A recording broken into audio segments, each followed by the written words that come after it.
Well students, आप लोगों का स्वागत है आज की क्लास में। और आज की क्लास में हम लोग बात करने वाले हैं इलेक्ट्रोकेमिकल सीरीज के बारे में। देखिए, हम लोग बात करेंगे इलेक्ट्रोकेमिकल सीरीज, जिसको कहते हैं वैद्युत रासायनिक सीरीज। यह इलेक्ट्रोकेमिकल सीरीज क्या है, तो मुख्य रूप से ध्यान दीजिए कि पिछले क्लास में हम लोगों ने इलेक्ट्रोड पोटेंशियल के बारे में बात किया था। उसमें हम लोगों ने बात किया था ऑक्सीडेशन पोटेंशियल के बारे में और रिडक्शन पोटेंशियल के बारे में। यानी कि इलेक्ट्रोकेमिकल सेल में दो तरह के हाफ सेल एक साथ जुड़कर इलेक्ट्रोकेमिकल सेल को बनाते हैं। एक एनोड हाफ सेल और दूसरा cathode half cell. Anode half cell पे ऑक्सीडेशन की प्रतिक्रिया होती है, यानी उसको ऑक्सीडेशन हाफ सेल कहते हैं, और कैथोड पर रिडक्शन की प्रक्रिया होती है, अतः उसे रिडक्शन हाफ सेल कहते हैं।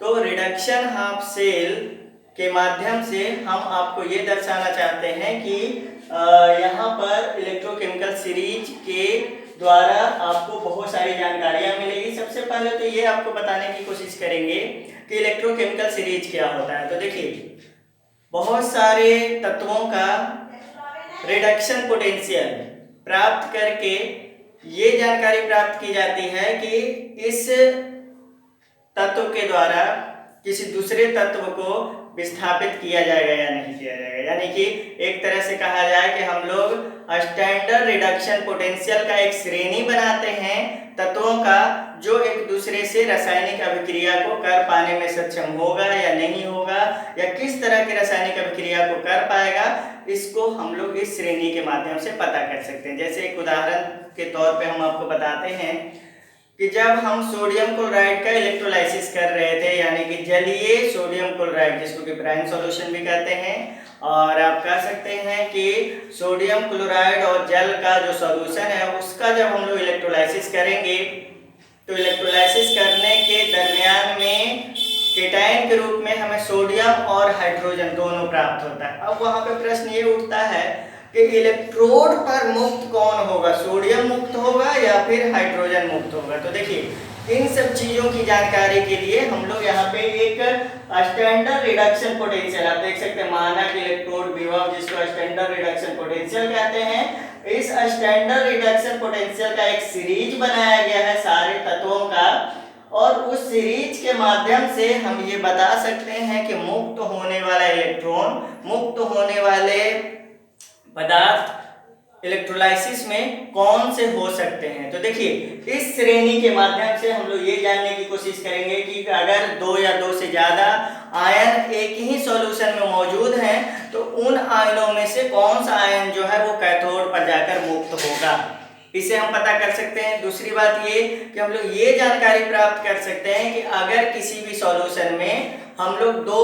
तत्वों के सॉल्यूशन को आपस में मिलाते हैं तब वहां पर प्रतिक्रिया किस प्रकार संपन्न होगी। क्या कोई एक तत्व जो है वो दूसरे तत्व के सॉल्यूशन में किसी धातु को उसके विलयन से मुक्त कर पाएगा कि नहीं, यानी प्रतिस्थापित कर पाएगा कि नहीं। छोटी क्लास में आपने पढ़ा है डिस्प्लेसमेंट रिएक्शन, उसमें आपने देखा था कि जिंक सल्फेट सॉल्यूशन में अगर हम लोग कॉपर को मिलाते थे तो कॉपर के द्वारा जिंक को जिंक सल्फेट सॉल्यूशन से अलग नहीं किया जा सकता था, परंतु कॉपर सल्फेट सॉल्यूशन में जब हम जिंक को मिलाते थे तो जिंक मिलाने के उपरांत जिंक जो है कॉपर सल्फेट सॉल्यूशन से कॉपर को विस्थापित करता था और जिंक जो है वो जिंक सल्फेट सॉल्यूशन बना लेता था। तो जिंक ने क्यों कॉपर को विस्थापित किया, ये सारी जानकारी आपको इस इलेक्ट्रोकेमिकल सीरीज के माध्यम से मिलेंगी, जो आपको रिडक्शन पोटेंशियल बताएगा। और रिडक्शन पोटेंशियल के माध्यम से आप ये समझ पाएंगे कि अगर रासायनिक अभिक्रिया हो रही है और उसमें अगर हम इलेक्ट्रोलाइसिस करवा रहे हैं तो इस इलेक्ट्रोलाइसिस में कैथोड पे कौन सा पदार्थ मुक्त होगा और एनोड पे कौन सा पदार्थ मुक्त होगा। इन सब चीजों की जानकारी हमें किससे मिल पाती है, इलेक्ट्रोकेमिकल सीरीज से। उसके साथ साथ इलेक्ट्रोकेमिकल सीरीज के माध्यम से हम लोग ये पता कर पाते हैं कि कौन सा तत्व जो है, कौन सा आयन जो है वो स्ट्रॉन्ग रिड्यूसिंग एजेंट है, कौन सा आयन जो है वो वीक रिड्यूसिंग एजेंट है, कौन सा आयन जो होगा वो स्ट्रॉन्ग ऑक्सीडाइजिंग एजेंट होगा, और कौन सा आयन होगा जो वीक ऑक्सीडाइजिंग एजेंट होगा। तो रिड्यूसिंग एजेंट, ऑक्सीडाइजिंग एजेंट, किसका ऑक्सीडेशन होगा, किसका रिडक्शन होगा, इन सब चीजों के बारे में जानकारी हमें कहाँ से प्राप्त होगी, इलेक्ट्रोकेमिकल सीरीज में। एज वेल एज जब हम लोग सेल बनाते हैं, कौन सा सेल, इलेक्ट्रोकेमिकल सेल। तो सेल बनाने के दरमियान अगर हमारे पास एक सेल दिया हुआ है और उसमें हमें ये जानकारी प्राप्त करनी है कि जो दो अर्ध सेल अगर हमारे पास है तो उसमें किस अर्ध सेल पे ऑक्सीडेशन होगा, किस अर्ध सेल पे रिडक्शन होगा, इसकी जानकारी हमें कहाँ से प्राप्त होगी, इसी इलेक्ट्रोकेमिकल सीरीज से प्राप्त होगी। यानी कि हमारा वैद्युत रासायनिक श्रेणी हमें ये बताएगा कि किस अर्ध सेल पे ऑक्सीकरण की अभिक्रिया होगी, कौन सा अर्ध सेल है वो अवकरण की अभिक्रिया को करेगा। उसके साथ आप ये भी समझ पाएंगे कि किस अर्ध सेल के द्वारा ऑक्सीडाइजिंग एजेंट की तरह वर्क काम किया जाएगा और किस अर्ध सेल के द्वारा रिड्यूसिंग एजेंट की तरह काम किया जाएगा। देखिए, जब हम लोग इलेक्ट्रोकेमिकल सेल बनाते हैं तो इस इलेक्ट्रोकेमिकल सेल में दो अर्ध सेल होते हैं और इसी रासायनिक श्रेणी के माध्यम से, वैद्युत रासायनिक श्रेणी के माध्यम से हम लोग पहचान पाते हैं कि कौन सा सेल जो है वो ऑक्सीडेशन का काम कर रहा है यानी कि एनोड बनाएगा और कौन सा सेल जो है वो रिडक्शन का काम करेगा यानी कि कैथोड बनाएगा। तो ये आपका, इसलिए आपको यहाँ पे स्टैंडर्ड रिडक्शन पोटेंशियल दिया हुआ है, मतलब सारे के सारे आयन जो है आप देख रहे हैं इलेक्ट्रॉन को ग्रहण करके अपने धातुओं में बदलते जा रहे हैं। तो इसलिए इसको हम लोग क्या कहेंगे कि इसने हर एक आयन ने, जैसे लिथियम की अगर बात करें तो लिथियम के द्वारा एक इलेक्ट्रॉन को ग्रहण करके किसमें परिवर्तित हुआ है, लिथियम धातु में। अब यह जब लिथियम धातु में परिवर्तित हुआ है तो उसका स्टैंडर्ड रिडक्शन पोटेंशियल कितना है, -0.045 यानी कि ऋणात्मक रिडक्शन पोटेंशियल है। और जब ऋणात्मक रिडक्शन पोटेंशियल है वह हमें यह दर्शाता है कि लिथियम आयन का लिथियम में बदल पाना बहुत ही मुश्किल है। जबकि अगर आप इसको उल्टा करें, लिथियम को लिथियम आयन में बदलना बहुत ही आसान है। तो हम ऐसा कह सकते हैं कि ये जो ऋणात्मक रिडक्शन पोटेंशियल आपको नजर आ रहा है, यह ऋणात्मक पोटेंशियल हमें यह दर्शाता है कि ये सारे जो आयन हैं वो सारे आयन का रिडक्शन बहुत ही मुश्किल से होगा। जबकि आप ध्यान दीजिए कि यहाँ इधर आपको सब हाइड्रोजन के बाद जितने भी तत्व आपको नजर आ रहे हैं, ये सारे तत्वों के जो आयन हैं उन आयनों का रिडक्शन पोटेंशियल आपको धनात्मक नजर आ रहा है। और आपको ध्यान रखना है, रिडक्शन पोटेंशियल अगर धनात्मक है तो वह आपको यह दर्शाता है कि इन आयनों का रिडक्शन बहुत ही आसानी से हो जाएगा। और एक बात और ध्यान रखिएगा कि हम यहाँ से एक बात और समझ सकते हैं कि लिथियम जो है उसका रिडक्शन पोटेंशियल अगर ऋणात्मक है, जो यह दर्शाता है कि यह प्रतिक्रिया होना बहुत ही मुश्किल है। जबकि अगर हम ध्यान दें तो ये जो आयन है इनको अगर हम, इन धातुओं को अगर हम आयन में परिवर्तित करना चाहें तो ये बहुत ही आसानी से आयन में परिवर्तित हो जाते हैं। तो आपको इलेक्ट्रोकेमिकल सीरीज, वैद्युत रासायनिक श्रेणी आपको यह जानकारी प्राप्त दे सकता है।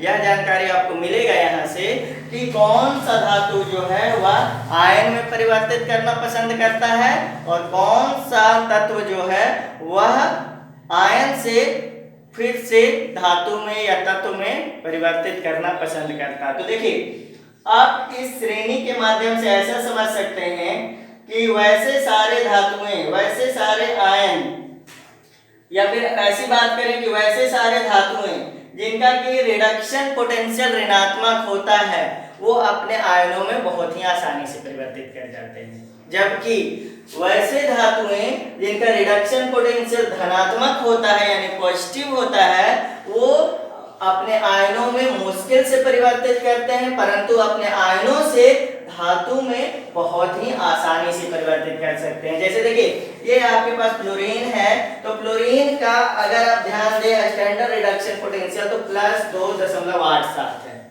जो आपको यह दर्शाता है कि फ्लोरीन जो है वह अपने आयन में यानी कि ऋणात्मक आयन में बहुत ही आसानी से परिवर्तित हो जा रहा है। तो यानी कि अगर ये आपका जो वैद्युत रासायनिक श्रेणी है वह आपको यह बताने की कोशिश कर रहा है कि कौन से धातु जो है वो अपने आयन में बदलेंगे, यानी कि इनका ऑक्सीकरण होगा।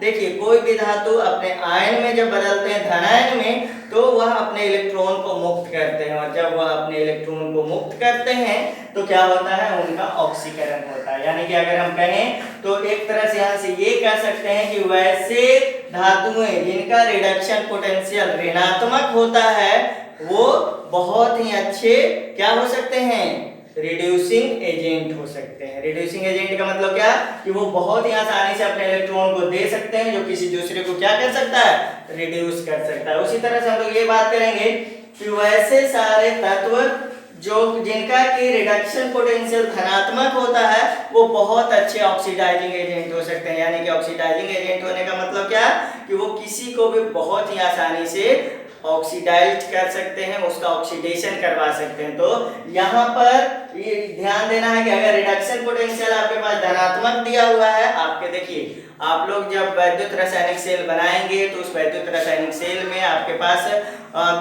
जो सेल होगा उसमें उपस्थित जो इलेक्ट्रोलाइट होगा उस इलेक्ट्रोलाइट का रिडक्शन पोटेंशियल आपको दिया हुआ होगा।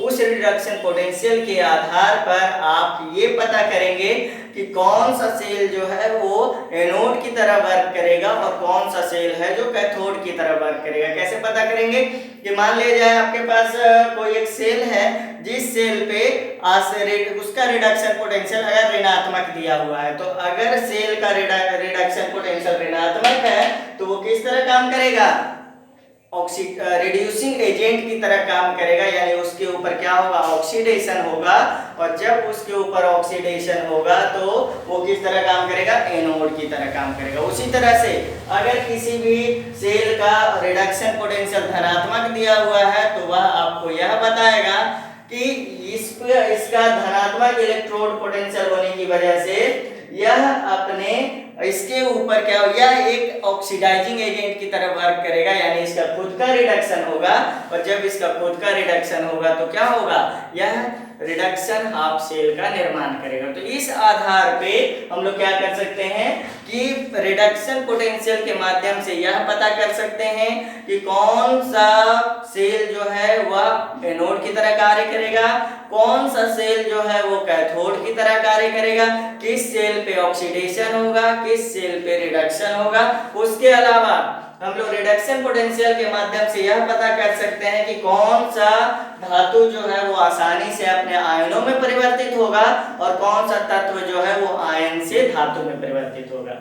उसके अलावा एक बात और आपको जानकारी मिलेगी इस इलेक्ट्रोकेमिकल सीरीज के माध्यम से कि अगर हम दो धातुओं के विलयन को आपस में मिलाते हैं तो दो धातुओं के विलयन को आपस में मिलाने के उपरांत कौन सा धातु जो है वो किसी दूसरे धातु को उसके विलयन से मुक्त करेगा, यानी डिस्प्लेसमेंट रिएक्शन, कौन किसको विस्थापित करेगा। इन बातों की जानकारी आपको इस इलेक्ट्रोकेमिकल सीरीज से मिलेगी।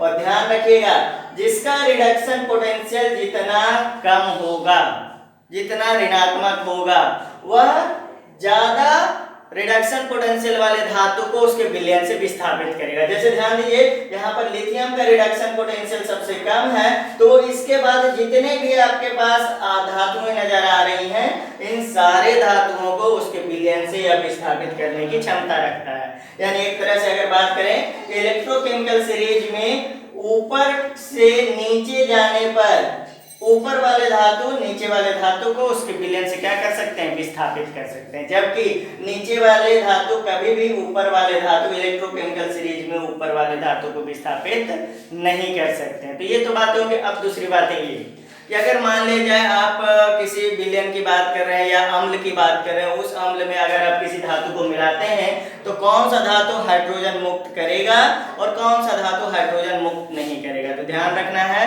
कि हाइड्रोजन का रिडक्शन पोटेंशियल कितना है, 0.00, यानी कि 0.00 से ऋणात्मक रिडक्शन पोटेंशियल वाले जितने भी धातु हैं वो सारे अम्लीय विलयन से या जलीय विलयन से हाइड्रोजन गैस को मुक्त करेंगे। ध्यान रखना है। दूसरी बात ये ध्यान रखना है आपको कि जिन धातुओं का रिडक्शन पोटेंशियल धनात्मक है उन धातुओं के द्वारा कभी भी हाइड्रोजन को उसके विलयन से या जलीय विलयन से मुक्त नहीं किया जा सकता। तो इस इलेक्ट्रोकेमिकल सीरीज के माध्यम से आप यह बता सकते हैं कि कौन सा धातु जो है वो हाइड्रोजन को जलीय विलयन से मुक्त करेगा और कौन सा धातु जो है वो हाइड्रोजन को जलीय विलयन से मुक्त नहीं करेगा। यानी कि ऊपर वाले जितने भी धातुएं हैं, इसलिए तो ध्यान दीजिए, सोडियम क्लोराइड का जलीय विलयन से जब हम विद्युत धारा प्रवाहित कर रहे थे तो हाइड्रोजन गैस मुक्त हो रहा था कैथोड पर, ना कि सोडियम मुक्त हो रहा था। क्यों? क्योंकि सोडियम का रिडक्शन पोटेंशियल जो है वो बहुत ही ऋणात्मक है और ज्यादा ऋणात्मक होने की वजह से सोडियम जो है वो हाइड्रोजन को उसके जलीय विलयन से क्या कर पाएगा? मुक्त कर पाएगा। तो देखिए प्रश्न जो आपसे पूछे जाते हैं उस प्रश्न में यह पूछा जाएगा आपसे कि एक विलयन दे दिया जाएगा, उस विलयन का इलेक्ट्रोलाइसिस करवा दिया जाएगा और आपसे पूछा जाएगा कि कैथोड पे मुक्त होने वाले पदार्थ का नाम बताइए, एनोड पे मुक्त होने वाले पदार्थ का नाम बताइए। तो आप इस इलेक्ट्रोकेमिकल सीरीज के आधार पे यह बता सकते हैं कि कौन सा धातु जो है वो कैथोड पर मुक्त हो सकता है और कौन सा धातु जो है वो एनोड पे मुक्त हो सकता है। तो आप लोग एक बार देखिए इस इलेक्ट्रोकेमिकल सीरीज को।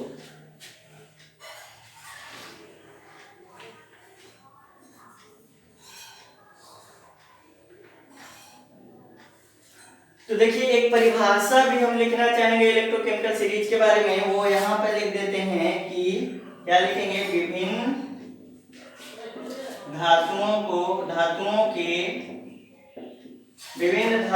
के स्टैंडर्ड रिडक्शन पोटेंशियल को एक श्रेणी में व्यवस्थित करने पर एक सीरीज प्राप्त होता है, उसे इलेक्ट्रोकेमिकल सीरीज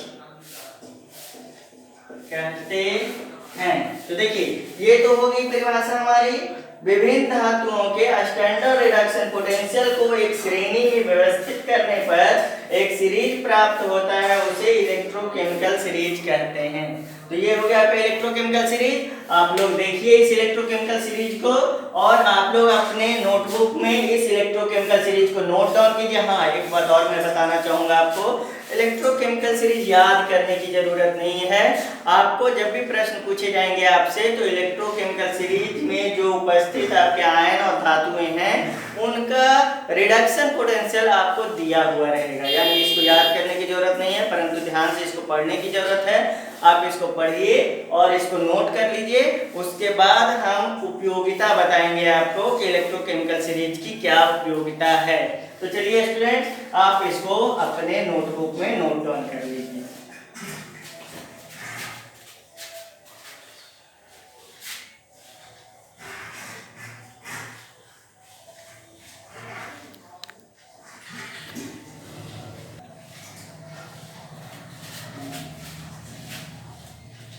तो चलिए स्टूडेंट्स, अब हम लोग बात कर लेते हैं इलेक्ट्रोकेमिकल सीरीज यानी वैद्युत रासायनिक श्रेणी की उपयोगिता, उसका यूज क्या है। तो सबसे पहला यूज क्या होता है कि इस श्रेणी की मदद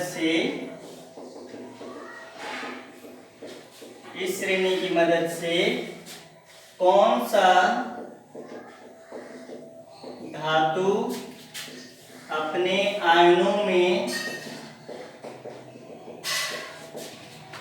बदलेगा, आयनों में आसानी से बदल सकता है, आयनों में आसानी से बदल सकता है, यह प्राप्त होता है। मतलब कि आप इस श्रेणी के माध्यम से यह पता कर सकते हैं कि जो धातु है वो अपने आयनों में बदलेगा आसानी से, कि आयन जो है वो धातु में बदलेंगे आसानी से। यानी कि हम एक पॉइंट क्या यहाँ पे लिख सकते हैं, जिस धातु का standard reduction potential, standard reduction potential का मान जितना जिस धातु का स्टैंडर्ड रिडक्शन पोटेंशियल का मान जितना कम होता है वह आसानी से अपने धनायनों में बदल जाता है। चलिए, तो एक बात आपको यहाँ से समझ में आ गई कि जिस धातु का स्टैंडर्ड रिडक्शन पोटेंशियल का मान जितना कम होगा यानी जितना ऋणात्मक होगा वो अपने आयनों में आसानी से परिवर्तित हो जाएगा। जैसे देखिए, लिथियम जो है वह क्या करेगा, Li+ और देखिए, एक मिनट आपको हम ये बता दें कि ये लिथियम जो है इसका standard reduction potential, lithium plus electron, ये लिथियम, इसका standard reduction potential -3 point something था, 74 या समथिंग जो भी मान लीजिए। लिथियम का स्टैंडर्ड रिडक्शन पोटेंशियल कितना था, -3.045। चलिए, -3.045 इसका क्या था, स्टैंडर्ड रिडक्शन पोटेंशियल। तो इसका स्टैंडर्ड रिडक्शन पोटेंशियल का मान जितना ज्यादा ऋणात्मक है उतना ही जल्दी ये क्या हो पाएगा, लिथियम से लिथियम आयन में बदल पाएगा। ये हम लोग यहाँ से समझ पाएंगे, यानी कि लिथियम से लिथियम आयन में बदलने के लिए ये बहुत ही आसानी से बदल सकता है, क्योंकि इसका स्टैंडर्ड रिडक्शन पोटेंशियल क्या है, ऋणात्मक। ये तो पहली बात हो गई। दूसरी बात हम लोग ये कहते हैं कि इस श्रेणी की मदद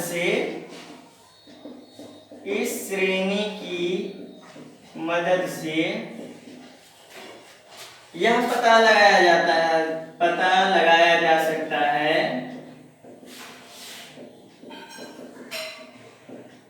है कि कौन सा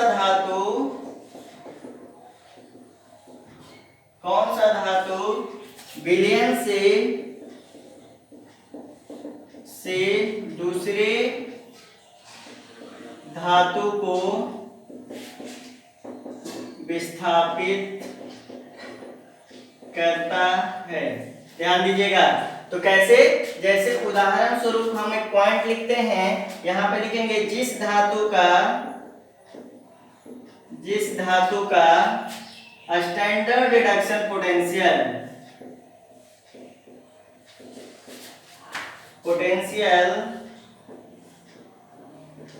जितना कम होता है, स्टैंडर्ड रिडक्शन पोटेंशियल जितना कम होता है वह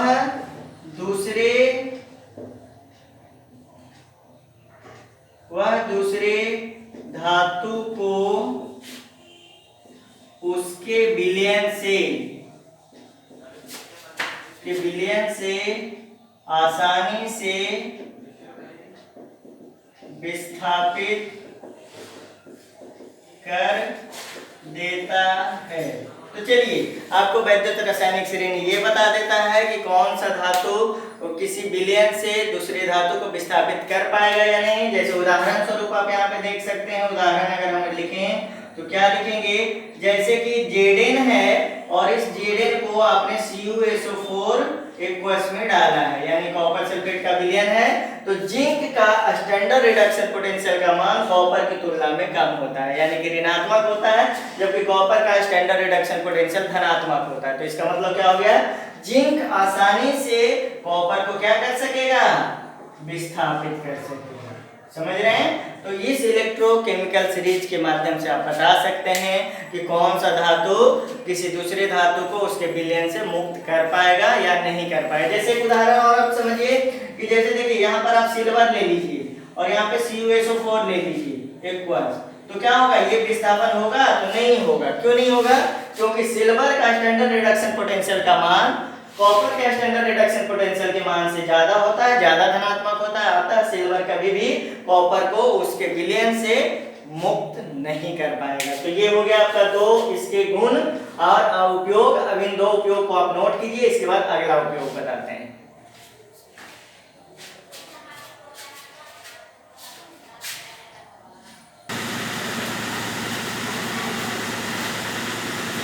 तो चलिए स्टूडेंट, हम लोग बात करते हैं तीसरा उपयोग का, यूज का इलेक्ट्रोकेमिकल सीरीज के माध्यम से। तो चलिए एक बात आपको हम बताएंगे कि अगर कोई अम्लीय जलीय विलयन है तो उस अम्लीय जलीय विलयन से हम लोग चाहें तो ये पता कर सकते हैं कि कोई भी धातु हाइड्रोजन गैस को मुक्त कर पाएगा या नहीं कर पाएगा। तो हम लोग क्या लिखते हैं कि अम्लीय जलीय विलयन,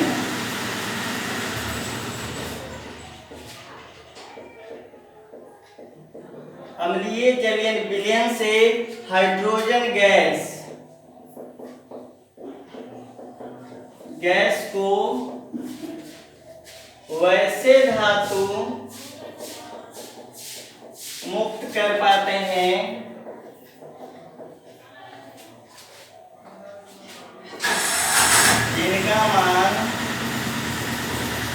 जिनका रिडक्शन पोटेंशियल का मान, या स्टैंडर्ड रिडक्शन पोटेंशियल, जिनका स्टैंडर्ड रिडक्शन पोटेंशियल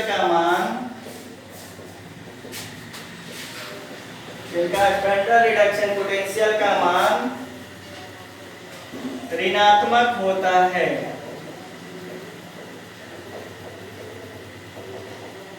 या लिख सकते हैं आप, हाइड्रोजन से ऊपर वाले सारे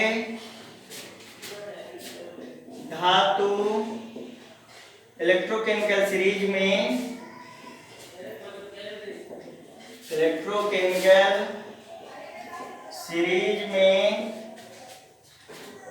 हाइड्रोजन से ऊपर वाले सारे धातु इलेक्ट्रोकेमिकल सीरीज में हाइड्रोजन को इलेक्ट्रोकेमिकल सीरीज में उपस्थित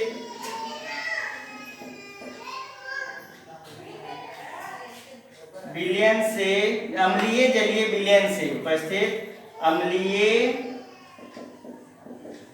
जलीय विलयन से विस्थापित कर सकता है।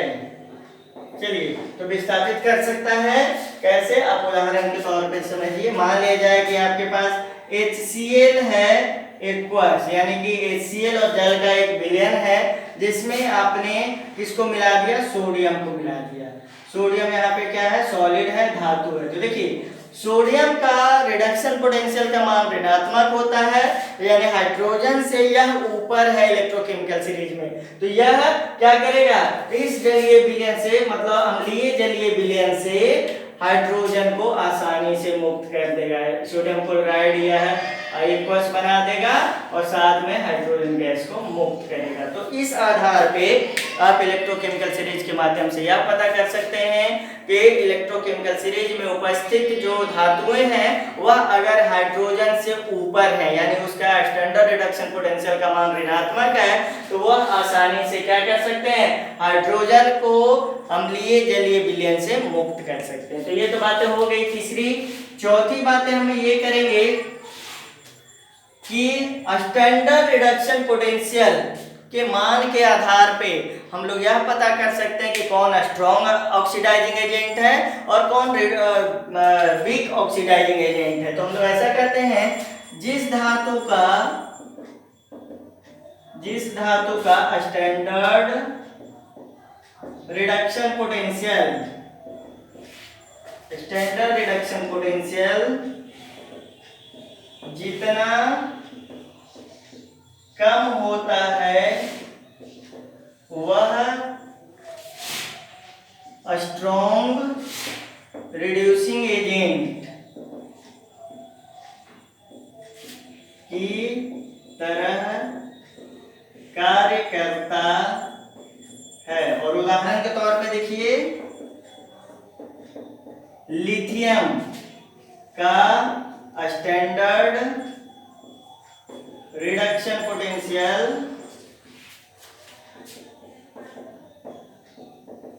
सबसे कम होता है, अतः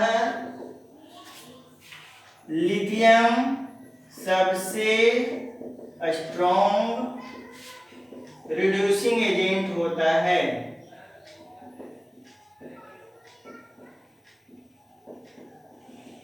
ये तो रिड्यूसिंग एजेंट की बात हो गई, ये पहली बात। दूसरी बात ध्यान रखना है कि जिस तत्व का स्टैंडर्ड रिडक्शन पोटेंशियल जितना ही ज्यादा धनात्मक होगा वो उतना ही स्ट्रॉन्ग ऑक्सीडाइजिंग एजेंट की तरह वर्क करेगा। और यहाँ पे एक बात और लिखते हैं, लिथियम सबसे स्ट्रॉन्ग रिड्यूसिंग एजेंट होता है तथा इसका ऑक्सीकरण बहुत ही आसानी से होता है। और एक बात और ध्यान रखिएगा, यहाँ पे एक बात और लिख सकते हैं हम लोग, क्या कि जिस धातु का स्टैंडर्ड रिडक्शन पोटेंशियल का मान जितना ज्यादा ऋणात्मक होगा वह हमेशा ऑक्सीडेशन हाफ सेल की तरह कार्य करेगा। तो हम लोग लिखेंगे कि जिस तत्व का स्टैंडर्ड रिडक्शन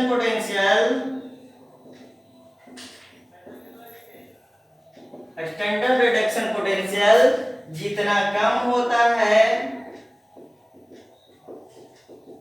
वह हमेशा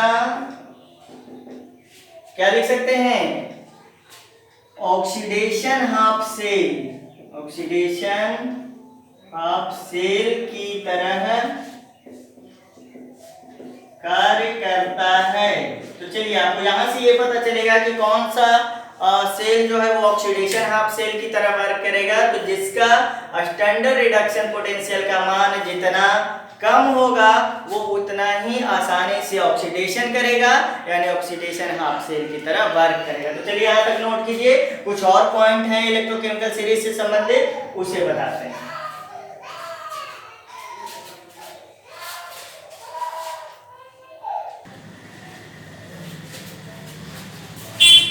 तो चलिए स्टूडेंट्स, अब अगली मतलब यूज आपको बताएंगे वैद्युत रासायनिक सेल का, यानी इलेक्ट्रोकेमिकल सीरीज का, वैद्युत रासायनिक श्रेणी का, इलेक्ट्रोकेमिकल सीरीज का। तो आप यहाँ पे समझने की ये कोशिश कीजिए कि जिस तत्व का स्टैंडर्ड रिडक्शन पोटेंशियल का मान जितना धनात्मक होगा यानी जितना ज़्यादा होगा वह उतना ही स्ट्रॉन्ग ऑक्सीडाइजिंग एजेंट की तरह वर्क करेगा। और अगर वह उतना ज़्यादा स्ट्रॉन्ग ऑक्सीडाइजिंग एजेंट की तरह वर्क करेगा तो उसका रिडक्शन बहुत ही आसानी से होगा, यानी अपकरण बहुत ही आसानी से होगा।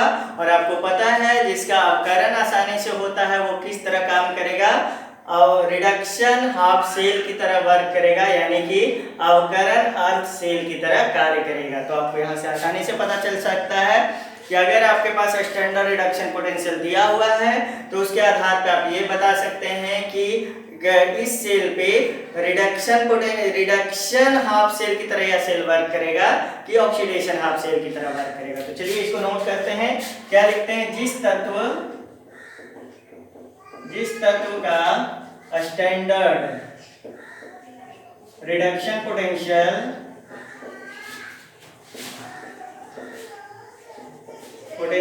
का मान जितना ज्यादा होता है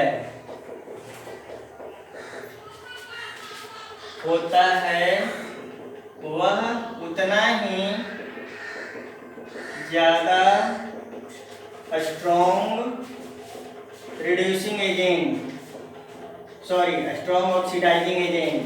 ज्यादा स्ट्रॉन्ग ऑक्सीडाइजिंग एजेंट की तरह कार्य करता है।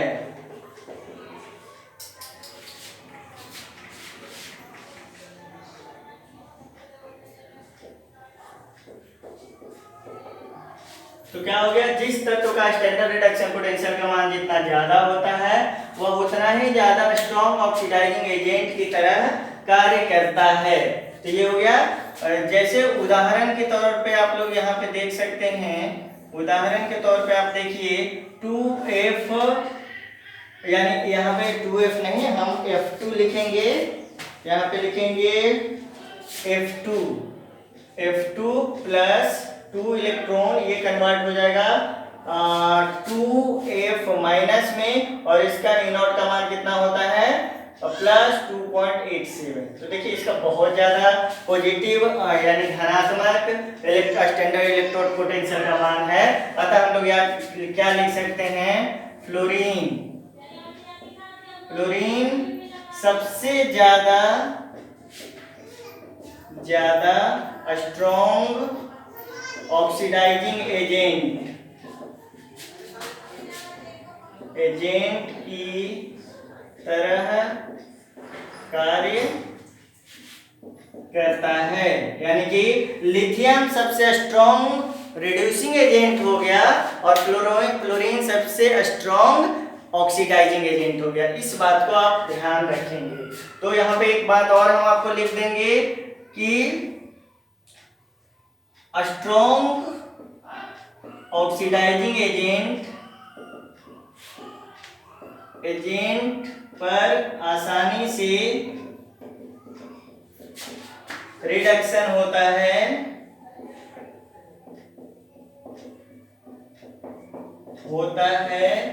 अतः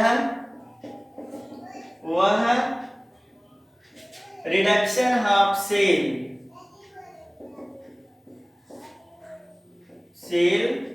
बनाता है। चलिए रिडक्शन हाफ सेल मिल गया। तो एक टर्म और यहां से एक बात और निकल के आती है कि जिस सेल नहीं लिखे, लिख सकते हैं जिस सेल का स्टैंडर्ड रिडक्शन पोटेंशियल